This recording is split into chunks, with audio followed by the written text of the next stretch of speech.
کہتے میں نے سنا تھا کہ نافرمان کی روح بہت مشکل سے نکلتی ہے اور جو نیک لوگ ہوتے ہیں ان کی روح آسانی سے نکلتی ہے۔ تو میں تو جب گیا یورپ میں تو میں نے بہت سے گوروں کو بڑے آرام سے مرتے ہوئے دیکھا اور بہت سے نیک لوگوں کو بڑی مشکل سے مرتے ہوئے دیکھا۔ تو یہ کیا ہے؟ تو کہہ رہے مجھے تو اسلام کے بارے میں اشکالات شروع ہو گئے۔ میں نے کہا آپ نے جن سے یہ تقریر سنی ہے نا کہ نیک لوگ کی روح آرام سے نکلتی ہے، بروں کی مشکل سے نکلتی ہے، انہوں نے آدھی بات بتائی ہے، پوری نہیں بتائی۔ میں نے کہا یہ تو صحابہ کے دور میں نے کہا اگر آپ حدیثیں پڑھ لیتے ایک آیت سے کبھی تھوڑی مسئلہ حل ہوتا ہے۔ آپ کسی کی ایک بات لے رہے ہیں، دوسرے موقع پہ جو اس نے تشریح کی ہے وہ آپ نہیں لے رہے۔ میں نے کہا معاذ اللہ، اگر کسی کی کوئی موت کی کسی کو بہت تکلیف ہو رہی ہے، اس معاذ اللہ اس کے برے ہونے کی علامت ہے، تو یہ تو پھر کفر ہے۔ احادیث میں آتا ہے کہ آپ صلی اللہ علیہ وسلم کو موت کی تکلیف دوسروں سے زیادہ ہوئی ہے۔ آپ صلی اللہ علیہ وسلم فرمایا اوعکو کما یوعکو رجلان منکم، مجھے بخار میں اتنی تکلیف ہوتی ہے جتنی تم میں سے دو آدمیوں کو ہوتی ہے۔ آپ پر جب بیماری آتی تھی نا، آپ کو تکلیف دوسروں سے زیادہ ہوتی تھی۔ اور امی عائشہ رضی اللہ تعالی عنہا فرماتی ہیں کہ نبی صلی اللہ علیہ وسلم کا سر مبارک میری گود میں تھا جب آپ کی روح نکلی ہے، اور آپ کی جو میں نے موت کی تکلیف دیکھی ہے، جس شدت میں آپ جس تکلیف میں تھے، اس کے بعد مجھے کسی کی موت کی جو آسانی سے کوئی دنیا سے گیا ہو نا، اس کے مرنے پر مجھے کبھی رشک نہیں آیا۔ رشک کا کیا مطلب؟ کہ بھئی یہ اتنی آسانی سے چلا گیا تو اس کا مطلب یہ زیادہ اچھا تھا، اور معاذ اللہ آپ صلی اللہ علیہ وسلم کے اعمال کم تھے، تو یہ تو ممکن نہیں ہے نا۔ کہتے ہیں مجھے کبھی کسی پہ رش نہیں آیا کہ آرام سے مر گیا تو بہت نیک ہوگا، ٹھیک ہے نا، بہت مشکل ہے سمجھانا۔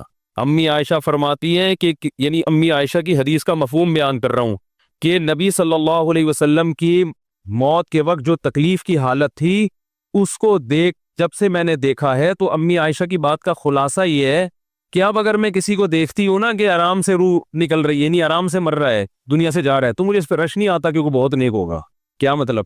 اس کا نیک عمل سے تعلق بولتے کیوں نہیں ہے، لیکن ہمارے ہاں سارا مدار کس پر ہے؟ مرنے کے بعد شکل کیسی ہے اس کی؟ آڑا ترشا ہو گیا تو جہنم میں جا رہا ہے اس کا مطلب، اور اگر مرا ہوا ہے دانت کھلے میں ایسا لگ رہا ہے مسکرا رہا ہے، سیدھا کہاں جا رہا ہے؟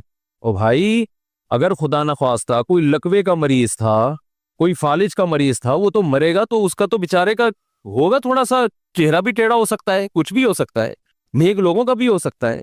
تو مدار کس پر ہے؟ اعمال پر۔ اور نیک لوگوں کو بعض دفعہ موت کے وقت ڈبل تکلیف دی جاتی ہے۔ ایک تو اس لیے دی جاتی ہے، یا تو اس لیے کہ کوئی گناہ ان کا باقی رہ گیا ہوتا ہے۔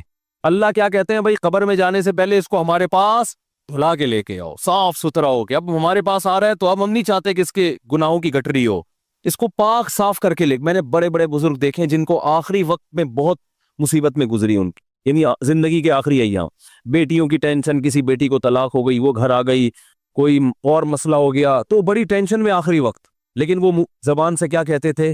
شکر، کیا شاید اللہ تعالی ہمارے گناہوں کو معاف کرنا چاہتا۔ اولاد کی حدیث میں آتا ہے کہ انسان کو اس کی گھر والی کی طرف سے، اس کی اولاد کی طرف سے، اس کے جسم کی طرف سے تکلیفیں پہنچتی رہتی ہیں اور اس کے گناہ معاف ہوتے رہتے ہیں، حتی لقی اللہ طاہرا مطہرا، جب اللہ کے پاس آتا ہے نیٹ کلین، بالکل گناہوں سے پاک صاف ہو گیا۔ لیکن یہ تکلیف ہوتی ہے جس میں صبر کی توفیق بھی ملتی ہے، کیونکہ اللہ دے رہا ہے نا تکلیف، اور اللہ سزا کے طور پہ نہیں بلکہ کفارے کے طور پہ، تاکہ ہمارے پاس آئے تو صاف ستھرا ہو گئے۔ تو اس تکلیف میں پھر صبر کی توفیق، اس لیے علماء کہتے ہیں جس تکلیف میں صبر کی توفیق مل رہی ہے، سمجھ لو یہ رحمت ہے۔ یہ کیا ہے؟ رحمت ہے۔ یہ اللہ آپ کو بنانا چاہ رہا ہے کچھ۔ اب لوگ کہتے ہیں یہ والی تکلیف کیوں، وہ والی کیوں نہیں آئی، یہ تو بہت زیادہ ہو گئی۔ تو بھئی اللہ سے کوئی نہیں لڑ سکتا، وہ جو دے رہا ہے وہ اس پہ صبر کرو۔ اسی کو کہتے ہیں تقدیر پر رضا، جو اللہ نے مقدر کیا ہے اب اس پہ کیا ہے؟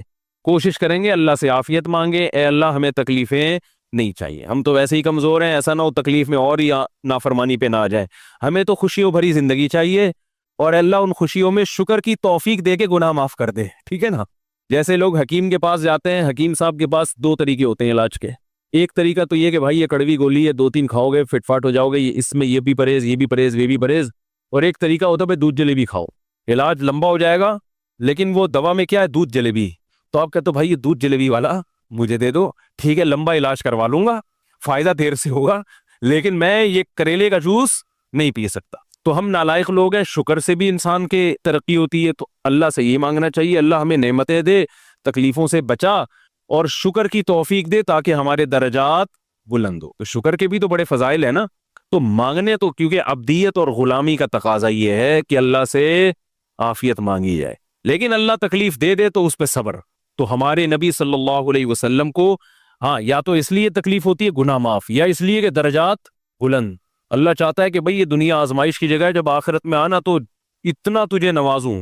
تو ہمارے نبی صلی اللہ علیہ وسلم جنت میں آخرت میں سب سے اعلیٰ مقام کس کا ہوگا؟ سید الانبیاء محمد صلی اللہ علیہ وسلم، حضرت آدم سے بھی زیادہ، نوح علیہ السلام سے بھی زیادہ۔ تو اللہ نے فرمایا کہ آپ کو پروٹوکول دینے کے لیے آخری جو اب آپ کا آخرت کا سفر ہے نا، اس میں مادی تکلیف آپ کو دوسروں سے زیادہ دی جائے گی۔ یہی وجہ ہے کہ حضرت فاطمہ رضی اللہ تعالی عنہ، آپ کی چہیتی بیٹی، جب انہوں نے آپ صلی اللہ علیہ وسلم کی اس تکلیف کو دیکھا نا، جو موت کے وقت تکلیف تھی اور جو بخار کی شدت تھی، واہ کرب ابتا، فرماتی تھی ہائے میرے والد کا کرب، بہت زیادہ غمزدہ ہو گئی ان کو دیکھ کر کس قدر تکلیف میں ہے۔ تو آپ صلی اللہ علیہ وسلم نے فرمایا لا کرب علی ابیک بعد اليوم، کیسے تسلی کے جملے۔ اپنی بیٹی سے فرمایا اے فاطمہ تیرے باپ پر آج کے بعد کوئی تکلیف، بولو لا کرب علی ابیک بعد اليوم، اس میں بھی آپ صبر کا پہلو تلاش کر رہے ہیں، شکر کا، بس یہ اللہ کی طرف سے آخری ہے۔ آج کے بعد اے میری بیٹی تیرے باپ پر کوئی تکلیف نہیں، اپنی بیٹی کو بھی تسلی دے رہے ہیں کہ غم ہلکا کر، بس یہ اللہ کی طرف سے آخری ہے، آج کے بعد کوئی تکلیف نہیں ہوگی۔ تو ہمارے ہاں وہ بیچارہ تکلیف سے جا رہا ہے، تو یار دیکھا آ گیا نا سامنے، لگے یہ دیکھا، ہم تو کہتے تھے بندہ ہی 2 نمبر ہے، اب آ گیا نا تو دیکھو کیسے مر رہا ہے۔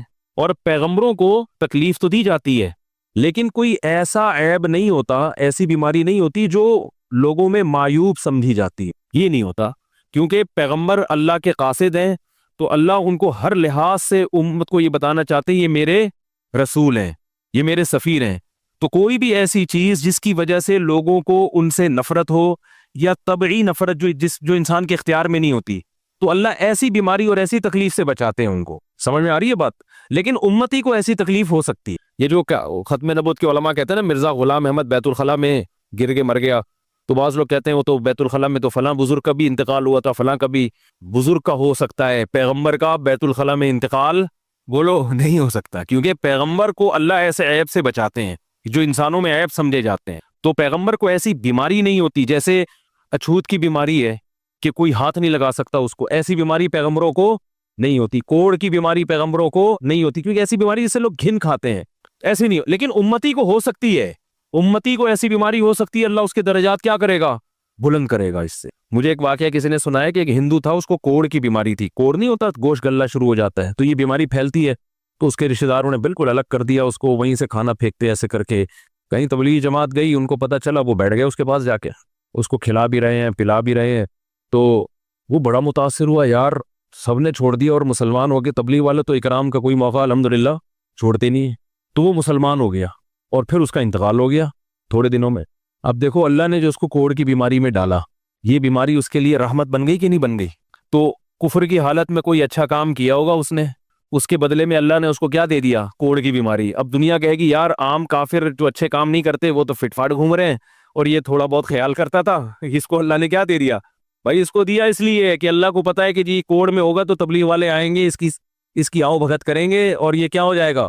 اسلام میں داخل ہو جائے۔ تو اللہ کے کام ہے، یہ اللہ ہی بہتر جانتا ہے۔ تو بعض دفعہ اللہ تکلیف میں ڈالتے ہیں تاکہ آپ کے گناہ دھل جائیں، تو اس لیے موت کی جو تکلیف ہے نا، اچھا اور عین ممکن ہے کوئی بہت بڑا بدماش ہو، بڑے آرام سے مر جائے، اور مرنے کے بعد ایسی خوبصورت اسکن ہو جائے اس کی، کیونکہ اسکن کی اچھے یا برے ہونے کا تعلق موسم سے ہے، جینے ٹھیک ہے نا۔ جس کو برین ہیمریج ہوتا ہے تو چہرہ خراب ہوتا ہے، چاہے وہ نمازی ہو۔ میں نے ایسے پکے نمازیوں کو جن کی نماز کی حالت میں ڈیتھ ہوئی ہے، ان کو دیکھا موت کے بعد ان کا چہرہ کالا ہو گیا۔ یہ بری بات نہیں تھی، یہ کالا اس لیے ہو گیا کہ برین ہیمریج ہوا، رگ پھٹی ہے تو بلیڈنگ ہونا، اور ہارٹ اٹیک بھی ہوا پھر ان کو، تو ڈاکٹر کہہ رہے تھے ان کو جلدی دفناؤ کیونکہ یہ بہت جلدی ان کا جسم خراب ہو جائے گا۔ حالانکہ پھر میں نے خواب میں ان کو جنت میں بھی دیکھا صحیح ہے نا۔ تو خام خمانہ لوگوں نے یہ چیزیں منائی ہوئی ہیں، تبھی میت کو چھپانے کا حکم ہے، کیونکہ اکرام کرنا ہے نا، تو چہرہ مرنے